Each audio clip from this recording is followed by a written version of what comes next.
வணக்கம். தலைப்புச் செய்திகள்.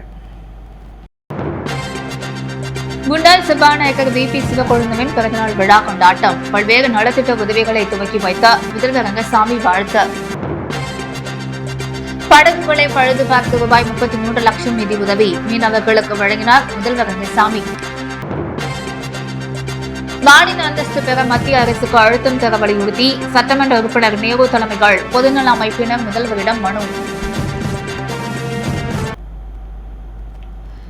புதுச்சேரி முன்னாள் சபாநாயகர் VP சிவக்கொழுந்துவின் பிறந்தநாள் விழாவையொட்டி முதலமைச்சர் ரங்கசாமி, அமைச்சர்கள், சட்டமன்ற உறுப்பினர்கள் அவருக்கு வாழ்த்து தெரிவித்து பல்வேறு நலத்திட்ட உதவிகள் தொடங்கி வைத்தனர்.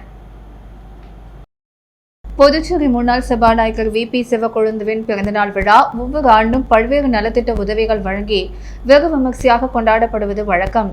அந்த வகையில் இந்த ஆண்டு அவரது பிறந்தநாள் விழா லாஸ்பேட்டை ஏர்போர்ட் சாலையில் உள்ள என்ஆர் காங்கிரஸ் அலுவலகத்தில் கேக் வெட்டி நலத்திட்ட உதவிகள் வழங்கி வெகு விமர்சையாக கொண்டாடப்பட்டது.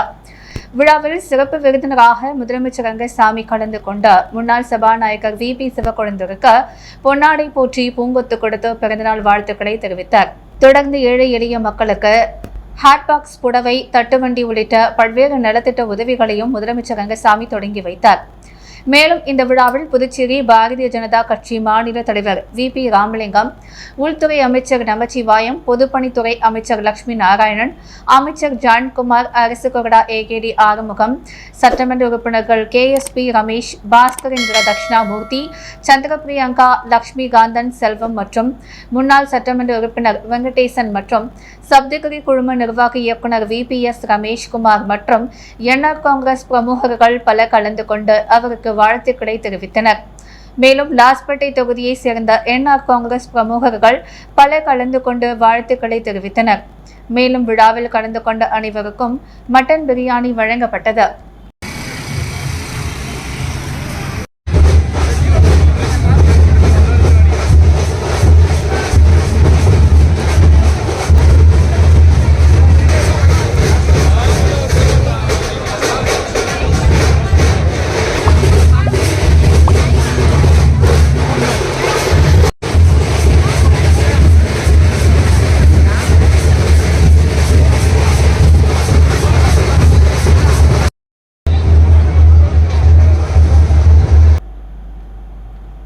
புதுச்சேரி அரசு மீன்வள மற்றும் மீனவர் நலத்துறை மூலம் படகுகளை பழுது பார்ப்பதற்கான நிதி உதவி 33 லட்சம் ரூபாயினை முதலமைச்சர் ரங்கசாமி பயனாளிகளுக்கு வழங்கினார். புதுச்சேரி அரசு மீன்வள மற்றும் மீனவர் நலத்துறை மூலம் ஆண்டுதோறும் மீன்பிடி தடைக்காலத்திற்கு பதிவு பெற்ற மீன்பிடி விசைப்படகுகளுக்கு பழுது நீக்குவதற்கு நிதி உதவியாக மர இரும்பு பைப்பர் விசைப்படகுகளுக்கு ரூபாய் 30,000, சிறிய விசைப்படகுகளுக்கு 20,000 கடந்த 2023-24 நிதி ஆண்டிலிருந்து வழங்கப்பட்டு வருகிறது. இத்திட்டத்தின் கீழ் 2025-26 ஆண்டிற்கான மீன்பிடி தடைக்காலத்திற்கு புதுச்சேரி பகுதிகளை சார்ந்த பதிவு பெற்ற 82 மர இரும்பு பைப்பர் விசைப்படகுகளுக்கு 30,000 வீதம் 24,60,000 மற்றும் 42 சிறிய விசைப்படகுகளுக்கு 20,000 வீதம் 8,40,000 மொத்தம் ரூபாய் 33 லட்சத்தை பதிவு பெற்ற விசைப்படகு உரிமையாளர்களின் வங்கிக் கணக்கில் செலுத்துவதற்கு அரசின் செலவின் ஒப்புதல் பெறப்பட்டுள்ளது. இதற்கான ஆணைய பயனாளிகளுக்கு வழங்கும் நிகழ்ச்சி நேற்று 21/7/2025 சட்டசபையில் உள்ள முதல்வர் அலுவலகத்தில் நடைபெற்றது. இதில் முதலமைச்சர் ரங்கசாமி கலந்து கொண்ட நிதி உதவி ஆணையை புதுச்சேரியை சேர்ந்த விசைப்படகு உரிமையாளர்கள் சங்கத்திடம் வழங்கினர். அப்போது சபாநாயகர் செல்வம், மீன்வளத்துறை அமைச்சர் லட்சுமி நாராயணன் முன்னிலை வகித்தனர். இந்நிகழ்ச்சியில் மீன்வளத்துறை செயலர் மணிகண்டன், இயக்குநர் முகமது இஸ்மாயில், இணை இயக்குநர் தெய்வசிகாமணி, துணை இயக்குநர் இயந்திர பிரிவு ராஜேந்திரன் மற்றும் மீன்வளத்துறை அதிகாரிகள் கலந்து கொண்டனர். புதுச்சேரிக்கு மாநில அந்தஸ்து பெற மத்திய அரசுக்கு அழுத்தம் கொடுக்க பொதுநல அமைப்பினர், சட்டமன்ற உறுப்பினர் நேரு தலைமைகள் சட்டப்பேரவையில் முதல்வர் ரங்கசாமியை சந்தித்து கோரிக்கை மனு அளித்தனர். அந்த மனுவில் யூனியன் பிரதேசமாக இருக்கும் புதுச்சேரிக்கு தனி மாநில அந்தஸ்து வேண்டும் என்ற பொதுநல அமைப்புகள் மற்றும் அரசியல் கட்சிகள் கோரிக்கை வைத்து போராட்டங்களை நடத்தி வருகிறார்கள். அதேவேளைகள் பொதுநல அமைப்புகளை சேர்ந்த நாங்கள் மக்களால் தேர்ந்தெடுக்கப்பட்ட அரசுக்கு அதிகாரம் வேண்டும் என்ற மத்திய அரசை வலியுறுத்தும் விதமாக புதுச்சேரிக்கு தனி மாநில அந்தஸ்து வேண்டி வில்லியன்பேட்டை தொகுதி சட்டமன்ற உறுப்பினர் நேரு தலைமையில் புதுச்சேரி மற்றும் காரைக்காலை சேர்ந்த பொதுநல அமைப்பு தலைவர்கள் மற்றும் நிர்வாகிகள் தொடர்ந்து போராடி வருகின்றனர். அதன் தொடர்ச்சியாக கடந்த மாதம் 27/6/2025 அன்று நமது தேசத்தின் தலைநகர் புதுடில்லியில் உள்ள ஜந்தர் மந்தர் பகுதிகள் போராட்டம் மற்றும் ஆர்ப்பாட்டங்களை நடத்தியதுடன் குடியரசுத் தலைவர் பாரத பிரதமர் மத்திய புதுச்சேரிக்கு மாநில அந்தஸ்து பெற மத்திய அரசுக்கு அழுத்தம் கொடுக்க பொதுநல அமைப்பினர் சட்டமன்ற உறுப்பினர் நேரு தலைமையில் சட்டப்பேரவையில் முதல்வர் ரங்கசாமியை சந்தித்து கோரிக்கை மனு அளித்தனர். அந்த மனுவில் யூனியன் பிரதேசமாக இருக்கும் புதுச்சேரிக்கு தனி மாநில அந்தஸ்து வேண்டும் என்ற பொதுநல அமைப்புகள் மற்றும் அரசியல் கட்சிகள் கோரிக்கை வைத்து போராட்டங்களை நடத்தி வருகிறார்கள். அதேவேளையில் பொதுநல அமைப்புகளை சேர்ந்த நாங்கள் மக்களால் தேர்ந்தெடுக்கப்பட்ட அரசுக்கு அதிகாரம் வேண்டும் என்ற மத்திய அரசை வலியுறுத்தும் விதமாக புதுச்சேரிக்கு தனி மாநில அந்தஸ்து வேண்டி வில்லியன்பேட்டை தொகுதி சட்டமன்ற உறுப்பினர் நேரு தலைமையில் புதுச்சேரி மற்றும் காரைக்காலை சேர்ந்த பொதுநல அமைப்பு தலைவர்கள் மற்றும் நிர்வாகிகள் தொடர்ந்து போராடி வருகின்றனர். அதன் தொடர்ச்சியாக கடந்த மாதம் 27/6/2025 அன்று நமது தேசத்தின் தலைநகர் புதுடில்லியில் உள்ள ஜந்தர் மந்தர் பகுதிகள் போராட்டம் மற்றும் ஆர்ப்பாட்டங்களை நடத்தியதுடன் குடியரசுத் தலைவர் பாரத பிரதமர் மத்திய உள்துறை அமைச்சர் ஆகியோருக்கு சட்டமன்ற உறுப்பினர் நேரு என்கிற குப்புசாமி நேரில் சென்ற புதுச்சேரிக்கு மாநில அந்தஸ்து வழங்க வேண்டும் என்ற கோரிக்கைகள் அடங்கிய கடிதங்களை சமர்ப்பித்திருந்தார். அக்கடிதங்கள் மேற்கண்ட தலைவர்களின் பார்வைக்கு சென்றடைந்து அதற்கான ஒப்புகை கடிதம் குடியரசுத் தலைவர் பிரதமர் மத்திய உள்துறை அமைச்சர் அலுவலகத்திலிருந்து கிடைத்துள்ளது. குறிப்பாக மத்திய உள்துறை அமைச்சர் அமித்ஷா கையெழுத்திட்ட ஒப்புகை பதில் கடிதம் சட்டமன்ற உறுப்பினர் நேரு என்கிற குப்புசாமிக்கு அனுப்பப்பட்டுள்ளது. தங்களின் மேலான கவனத்திற்கு தெரிவித்துக் கொள்கிறோம். பொதுநல அமைப்பு சார்பாக நாங்கள் புதுடில்லியில் நடத்திய போராட்டம் புதுச்சேரிக்கு மாநில அந்தஸ்து சம்பந்தமாக கோரிக்கைகளை வழிபெற செய்துள்ளது. இதனால் மத்திய அரசுக்கு அழுத்தம் ஏற்பட்டிருக்கிறது என்பது எங்கள் போராட்டத்தின் வாயிலாக கண்கூடாக தெரிய வருகிறது. புதுச்சேரிக்கு மாநில அந்தஸ்து வேண்டும் என்ற கோரிக்கையை புதுச்சேரியில் உள்ள அரசியல் கட்சிகள் தொடர்ந்து முன்னெடுத்தால்தான் நமது கோரிக்கை வெற்றி பெறும். மாநில அந்தஸ்து சம்பந்தமாக முதலமைச்சர் அதற்கான முன்னெடுப்புகளை மேற்கொண்டு அனைத்து அரசியல் கட்சிகள் மற்றும் பொதுநல அமைப்புகளின் கூட்டத்தை கூட்டி விவாதித்து தீர்மானங்கள் நிறைவேற்ற வேண்டும். இதற்கிடையே சிறப்பு சட்டமன்ற கூட்டத்தை கூட்டி மாநில அந்தஸ்துக்கான சிறப்பு தீர்மானத்தை நிறைவேற்றிட அனைத்து சட்டமன்ற உறுப்பினர்களையும் அனைத்து அரசியல் கட்சி தலைவர்களையும் மற்றும் பொதுநல அமைப்பு தலைவர்களையும் தலைநகர் புதுடில்லிக்கு அழைத்து சென்ற மத்திய அரசை வலியுறுத்தும் விதமாக பிரதமர் மற்றும் உள்துறை அமைச்சரை நேரில் சந்தித்து தீர்மானங்களை சமர்ப்பித்து அழுத்தம் கொடுத்த நடவடிக்கைகளை மேற்கொள்ள வேண்டும். இதை முதல்வர் காலம் கடத்தாமல் துரிதமாக செயல்பட்டு நம் மாநிலத்திற்கான உரிமையை மீட்டெடுக்க அவர் அடித்தளமாக இருக்க வேண்டும் என்று மாநில மக்கள் சார்பாக அன்புடன் கேட்டுக்கொள்கிறோம். மேலும் புதுச்சேரி மாநில மக்களால் 30 சட்டமன்ற உறுப்பினர்கள் தேர்வு செய்யப்படுகிறார்கள். அதில் ஒரு தொகுதிகளிலிருந்து தேர்ந்தெடுக்கப்பட்டவர் முதலமைச்சராகவும் அதேபோல் அந்தந்த தொகுதிகளிலிருந்து தேர்ந்தெடுக்கப்பட்டவர்கள் அமைச்சர்களாகவும் சட்டமன்ற உறுப்பினர்களாகவும் இருக்கிறார்கள். ஆனால் 30 சட்டமன்ற தொகுதி மக்களால் தேர்ந்தெடுக்கப்பட்ட ஒருவர் தான் பாராளுமன்ற மக்களவை உறுப்பினராக உள்ளார். முதலமைச்சருக்கு இணையாக ஒட்டுமொத்த புதுச்சேரி மக்களால் தேர்வு செய்யப்பட்ட ஒரே பாராளுமன்ற உறுப்பினருக்கு கூடுதல் அரசியல் பொறுப்பு இருப்பதை அவர் உள்வாங்க வேண்டும். அதேபோல் சட்டமன்ற உறுப்பினர்களாக தேர்வு செய்யப்பட்ட மாநிலங்களவை உறுப்பினராக பதவி வகிக்கும் மாநிலங்களவை உறுப்பினராகிய அவருக்கும் மாநில அந்தஸ்து பெறுவதற்கான கூடுதல் பொறுப்பு உள்ளது. இவர்கள் இருவரும் இணைந்து மாநில அந்தஸ்துக்கான அரசியல் கோரிக்கையை வெற்றி முழக்கங்களாக முன்னிறுத்தாமல் அதற்கான பூர்வாங்க நடவடிக்கைகளை மேற்கொள்ள வேண்டும் என கேட்டுக்கொள்கிறோம். அண்டை மாநிலமாக தமிழகத்தில் 39 பாராளுமன்ற உறுப்பினர்கள் உள்ளிட்டவர்களும் 10க்கும் மேற்பட்ட மாநிலங்களவை உறுப்பினர்கள் இரு அவைகளிலும் காங்கிரஸ், திமுக, கம்யூனிஸ்ட், விசிக உள்ளிட்ட கட்சிகள் கூட்டணியில் உள்ளன.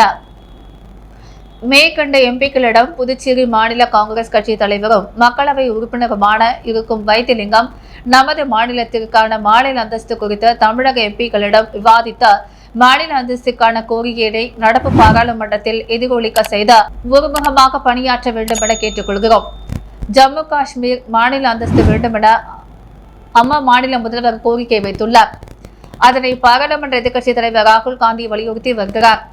இது நமக்கு ஒரு சரியான தருணம். அதே நேரத்தில் நம் புதுச்சேரிக்கு மாநில அந்தஸ்துக்கான அரசியல் அதிகாரம் பெறுவதற்கான நல்ல நேரம் என்பதனை முதலமைச்சரும் பாராளுமன்ற உறுப்பினர்களும் மற்றும் அனைத்து கட்சி தலைவர்களும் உணர்ந்து அதற்கான அரசியல் முன்னெடுப்புகளை மேற்கொண்டு செயல்படுத்த வேண்டும்.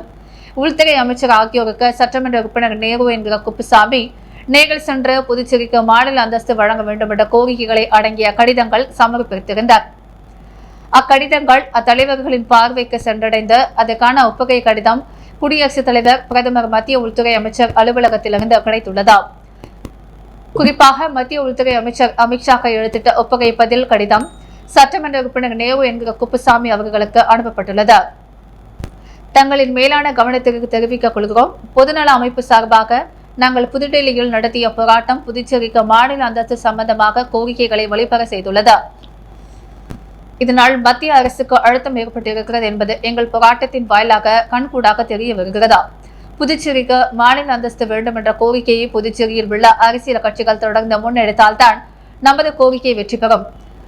மாநில அந்தஸ்து சம்பந்தமாக முதலமைச்சர் அதற்கான முன்னெடுப்புகளை மேற்கொண்டு அனைத்து அரசியல் கட்சிகள் மற்றும் பொதுநல அமைப்புகளின் கூட்டத்தை கூட்டி விவாதித்து தீர்மானங்களை நிறைவேற்ற வேண்டும். இதற்கிடையே சிறப்பு சட்டமன்ற கூட்டத்தை கூட்டி மாநில அந்தஸ்துக்கான சிறப்பு தீர்மானத்தை நிறைவேற்றிட அனைத்து சட்டமன்ற உறுப்பினர்களையும் அனைத்து அரசியல் கட்சி தலைவர்களையும் கூட்டி மாநில அந்தஸ்துக்கான சிறப்பு தீர்மானத்தை நிறைவேற்றிட அனைத்து சட்டமன்ற உறுப்பினர்களையும் அனைத்து அரசியல் கட்சி தலைவர்களையும் மற்றும் பொதுநல அமைப்பு தலைவர்களையும் தலைநகர் புதுடெல்லிக்கு அழைத்து சென்ற மத்திய அரசை வலியுறுத்தும் விதமாக பிரதமர் மற்றும் உள்துறை அமைச்சரை நேரில் சந்தித்து தீர்மானங்களை சமர்ப்பித்து அழுத்தம் கொடுத்து நடவடிக்கைகளை மேற்கொள்ள வேண்டும்.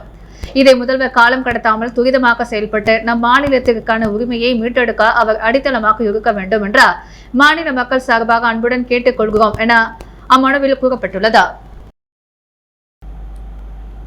புதுச்சேரியில் 3 பேர் மோசடி கும்பலிடம் ரூபாய் 88,000 இழந்துள்ளனர். இது குறித்து சைபர் கிரைம் போலீசார் விசாரித்து வருகின்றனர்.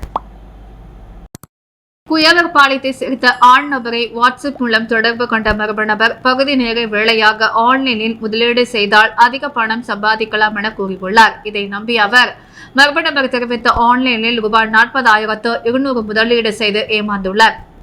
முத்தியால்பேட்டையை சேர்ந்த ஆண் நபரை தொடர்பு கொண்ட மர்மனர் அவரின் உறவினர் பெயரில் வாட்ஸ்அப் மூலம் அவரது அவசர தேவைக்கு பணம் தேவை என கேட்டுள்ளார். இதை நம்பி மர்ம நபருக்கு 40,000 அனுப்பிவிட்டு உறவினரை தொடர்பு கொண்டு விசாரித்த பொழுது அவரது வாட்ஸ்அப் எண் ஹேக் செய்த பணத்தை ஏமாற்றியது தெரியவந்தது. லாஸ்பேட்டை சேர்ந்த ஆண் நபர் 8,748 என 3 பேர் சைபர் மோசடி கும்பலிடம் 88,948 ரூபாய் இழந்துள்ளனர். இதுகுறித்து புகாரின் பெயர்கள் சைபர் கிரைம் போலீசார் வழக்கு பதிந்து விசாரித்து வருகின்றனர். கவிஞர் வாணிதாசன் பிறந்தநாள் விழா புதுச்சேரி அரசு சார்பில் இன்று கொண்டாடப்பட்டது. கவிஞர் வாணிதாசன் பிறந்தநாள் புதுச்சேரி அரசு சார்பில் இன்று கொண்டாடப்பட்டது. இதனையொட்டி பாரதி பூங்காவில் அமைந்துள்ளது அவரது திருவுருவ சிலைக்கு பொதுப்பணித்துறை அமைச்சர் லட்சுமி நாராயணன், அமைச்சர் ஜான்குமார், அரசு கொறடா சட்டமன்ற உறுப்பினர் AKT ஆறுமுகம், சட்டமன்ற உறுப்பினர்கள் சாய்ஜே சரவணகுமார், பாஸ்கர் என்கிற தட்சிணாமூர்த்தி, லட்சுமிகாந்தன் ஆகியோர் மலர் தூவி மரியாதை செலுத்தினர். விடவர்கரை சட்டமன்ற தொகுதிக்குட்பட்ட மூலக்குளம் பகுதியில் உள்ள தொழிலதிபரும் சமூக சேவகருமான KRR அங்குதாஸ் பிறந்தநாள் விழா நலத்திட்ட உதவிகள் வழங்கி கொண்டாடப்பட்டது. புதுச்சேரி மாநிலம் உழவர்கரை சட்டமன்ற தொகுதிக்குட்பட்ட மூலக்குளம் பகுதியில் தொழிலதிபருக்கு சமூக சேவகருமான KRR அங்குதாஸ் பிறந்தநாள் விழா நலத்திட்ட உதவிகள் வழங்கி கொண்டாடப்பட்டது. உழவர்கரை தொகுதியால் பல்வேறு சமூக சேவைகளில் ஈடுபட்டு வரும் அங்குதாஸ் பிறந்தநாள் விழாவினை தனது இல்லத்தில் வெகு சிறப்பான முறையில் கொண்டாடினார். முன்னதாக பிறந்தநாள் விழாவினை முன்னிட்டு புதுச்சேரி முதல்வர் ரங்கசாமியை நேரில் சந்தித்து வாழ்த்து பெற்று ஆசி பெற்றார்.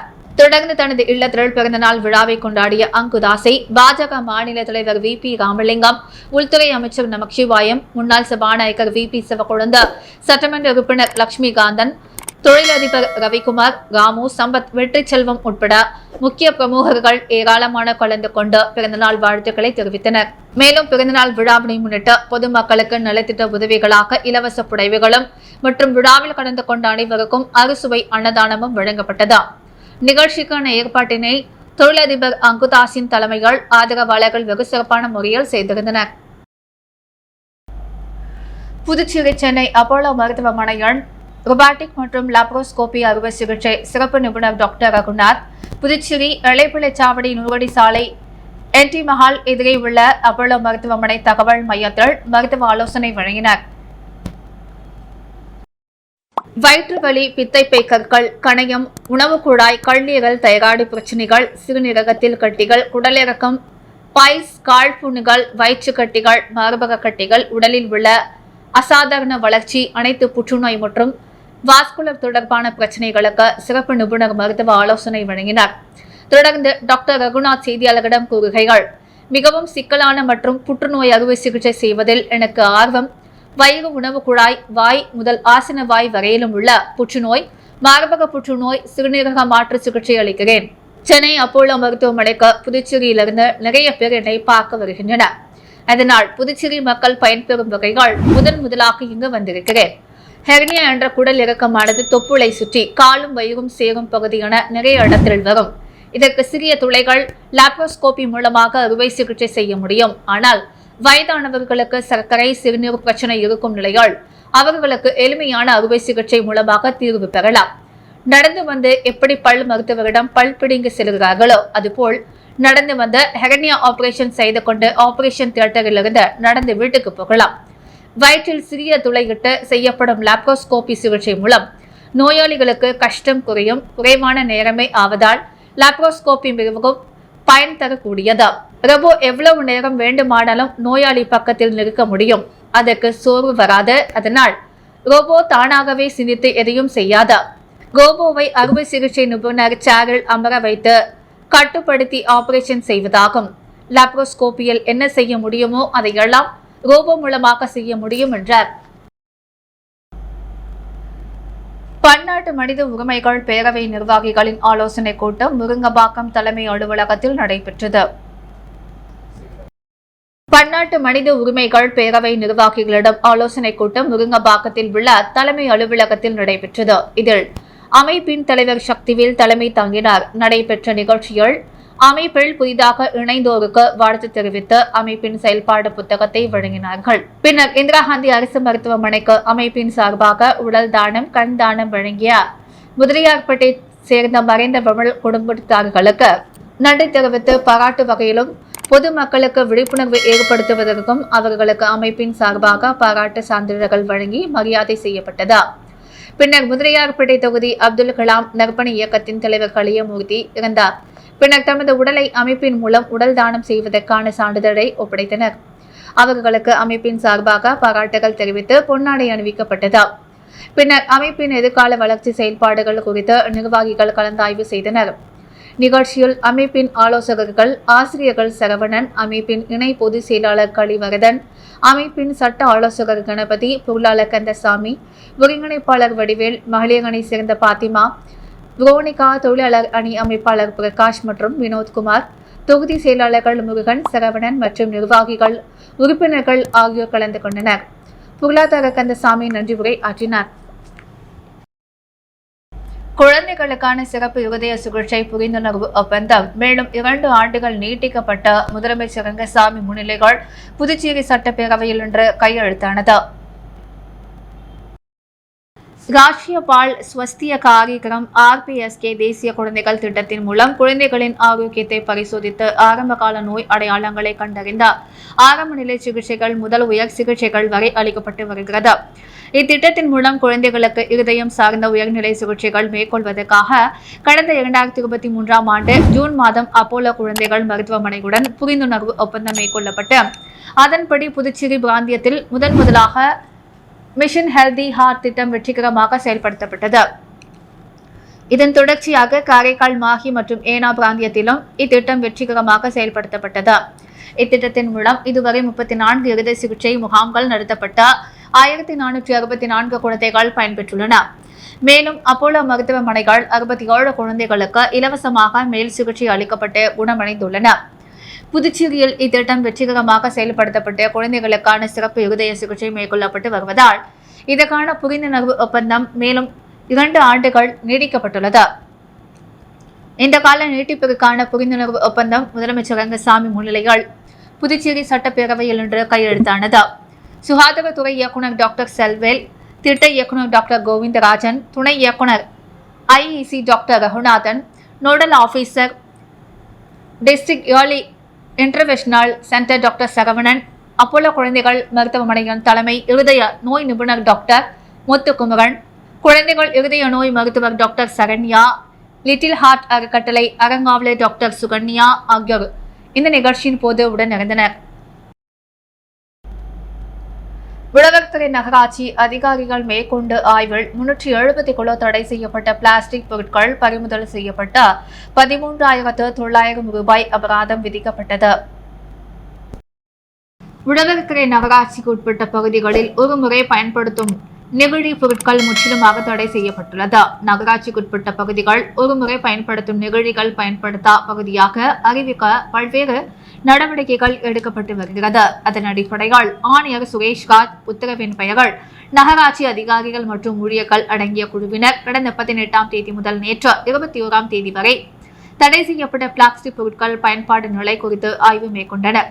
கொரிமேடு பிரதான சாலை மற்றும் வழுதாவூர் பிரதான சாலையில் உள்ள கடைகள் மற்றும் வணிக நிறுவனங்களில் மேற்கொண்டுள்ள ஆய்வில் 370 கிலோ தடை செய்யப்பட்ட பிளாஸ்டிக் பைகள் மற்றும் பொருட்கள் பறிமுதல் செய்யப்பட்டது. தொடர்ந்து அதனை விநியோகம் மற்றும் பயன்படுத்திய கடைகள் மற்றும் வணிக நிறுவனங்களுக்கு எச்சரிக்கை விடுக்கப்பட்டு 13,900 ரூபாய் அபராதம் விதிக்கப்பட்டது. இதுபோன்ற ஆய்வுகள் உழவர்கரை நகராட்சிக்குட்பட்ட அனைத்து பகுதிகளிலும் தொடர்ந்து மேற்கொள்ளப்படும் என ஆணையர் சுரேஷ்ராஜ் தெரிவித்துள்ளார். முத்தியால்பேட்டை ஸ்ரீ பெரிய பாளையத்தம்மன் 105ஆம் ஆண்டு ஆடி திருவிழா திரளான பக்தர்கள் கலந்து கொண்டு சுவாமி தரிசனம் செய்தனர்.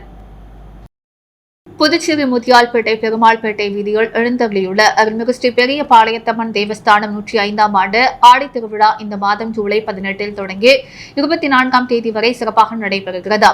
இந்நிலையில் நேற்று 4ஆம் நாள் உபயத்தில் காலை 7 மணிக்கு அம்மனுக்கு சிறப்பு அபிஷேகம் தீபாரதனை நடைபெற்றது. இதனைத் தொடர்ந்து காலை 11 மணிக்கு அம்மன் சிறப்பு அலங்காரத்தில் காட்சியளித்து அருள்பாலித்தார். மதியம் 12 மணிக்கு தேவஸ்தான வாசலில் அறுவை சிகிச்சை விருந்து வழங்கப்பட்டது. இதனை அடுத்து மாலை 7 மணிக்கு அலங்கார விமானத்தில் அம்மன் திருவீதி உலா நடைபெற்றது.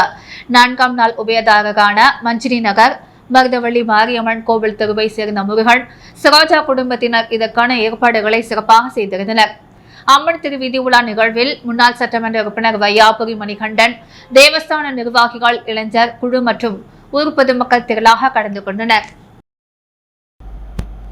புதுச்சேரி பிரதேச சிவாஜி பேரவை சார்பில் சிவாஜி கணேசனின் 24ஆம் ஆண்டு நினைவு தினத்தை முன்னிட்டு முதலியார்பேட்டையில் நலத்திட்ட உதவிகள் வழங்கப்பட்டது. புதுச்சேரி பிரதான சிவாஜி பேரவை சார்பில் சிவாஜி கணேசனின் 24ஆம் ஆண்டு நினைவு தினத்தை முன்னிட்டு முதலியார்பேட்டை உழந்தைக்கீரை பாளையம் பகுதியில் பேரவைத் தலைவர் கமலக்கண்ணன் தலைமையில் 300க்கும் மேற்பட்ட பள்ளி மாணவ மாணவிகளுக்கு நோட்டு புத்தகம், பிஸ்கட் பாக்கெட், பேனா, பென்சில் வழங்கப்பட்டது. இந்நிகழ்ச்சியில் சிறப்பு விருந்தினராக ராதாகிருஷ்ணன் ரெட்டியார், முதலியார்பேட்டை வளர்ச்சி இயக்கம் தலைவர் கணபதி, சுந்தர்ராஜ், முருகன், வைத்தியநாதன், இளங்கோ, ஜனார்த்தனன், கமலக்கண்ணன், ஐயப்பன், ராஜ், புல்லட் ராஜ், ஜோதிகுமார், சுசேராஜ், ராஜா, செந்தில், சதீஷ், சர்க்குரு ராஜா, ராஜா என்கிற பிரபாகரன், கோவிந்தன் மற்றும் ஊர் பொதுமக்கள் திரளாக கலந்து கொண்டு கொண்டாடினார்கள்.